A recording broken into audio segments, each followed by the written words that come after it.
Hi, welcome to the Drama Coach. In this video, I'm going to talk to you a little bit about how a plain piece of paper can help with imagination and imagination exercises. So this one is called the letter. And you might want to pre-fold your paper for your students. I like to leave a bunch of these in a circle and they can come and faff about with their piece of paper if you permit them to. I tend to fold them like that for opening a letter, but it's totally up to you. And again, as your students get into this, they might decide to fold their piece of paper in a different way that reflects the letter that they are receiving. So, as I said, you've got the circle of students and they've got their plain piece of paper. So talk to them about they are going to receive a letter. Obviously, nothing is written on there.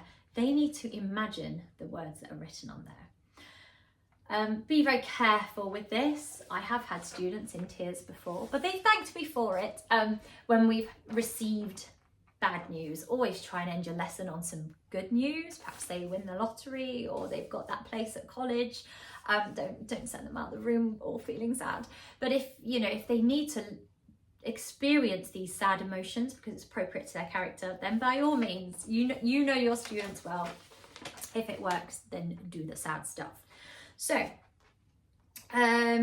we are going to, you could put it to them. They're going to receive a sad letter. Give them some time to think about it. What is it?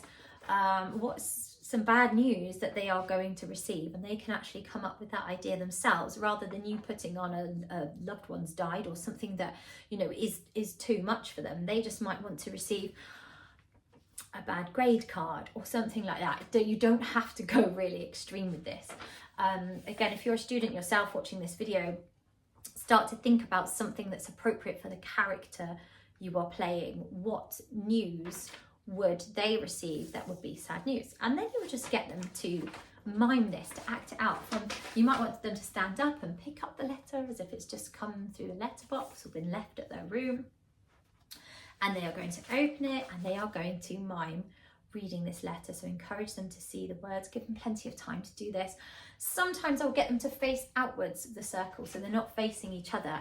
They can do this simultaneously together so they feel comfortable. And you can watch them and perhaps keep your eye out for one that is really detailed. So you let them go through this, sit them down, ask them how it felt. And if there's one or two students that you thought were particularly strong, or there are some that would happily volunteer to show their work, you can get them to do this if they feel comfortable in front of the whole class. And the class can say what they thought the letter was about and why. Is it the way the characters holding themselves, is it their facial expression, is it the tears running down the face, etc, etc. Then obviously, as I said at the beginning of the video, give them a happy one. Have they won the lottery? Is there I don't know if they've got their place at college, or is it a love letter? Give them some sort of good news and let them play that out. If they're comfortable, let them play it in the circle. If not, again, let them play it out the circle.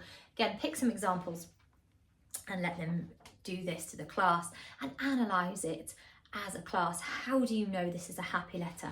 Can you really see them reading the specific words? Who is it from? Why? How do we know it's from them?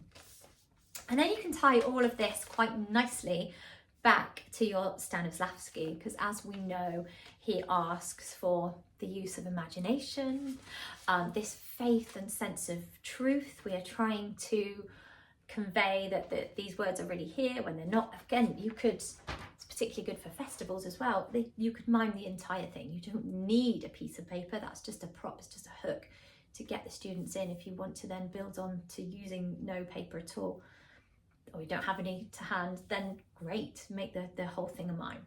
So that's my first use of paper and imagination. I really like using the letter. I'd love to hear some comments as to how you get on, or if you do this exercise or a similar exercise with your students. I'd love to hear about it. I'm going to make a second video about using a piece of paper in a different way for imagination, and I will post a link to that in here as well.